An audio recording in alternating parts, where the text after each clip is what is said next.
Welcome to the Genius Factory. Enjoy the video. In this video, I will explain how to reset a Ford Escape oil light. First, turn your vehicle's ignition to the on position, but do not start the engine. If you have a push-button start, press the start button without pressing the brake pedal. Next, locate the information display controls on your steering wheel, usually on the right side. Make sure your vehicle is safely parked before you begin this process. Now, using the arrow buttons on your steering wheel, navigate through the instrument cluster display. Scroll until you find the Settings menu, then press the OK or right arrow button to enter. Within Settings, scroll down and select Vehicle. Finally, look for and select the Oil Life option to view your current oil life percentage.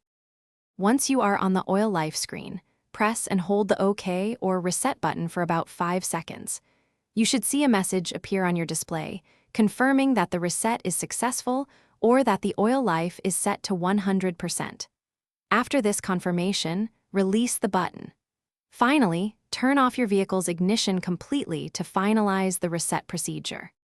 If the previous method doesn't work for your specific model, an alternative involves turning the ignition to the on position, then fully pressing both the accelerator and brake pedals simultaneously. Hold them for about 25 seconds until a Service Oil Reset Complete message appears. Always consult your owner's manual for precise instructions. Also, check the description for a link to the Shark AI Ultra Robot Vacuum and other great deals. Thanks for watching. If you found this helpful, don't forget to like and subscribe.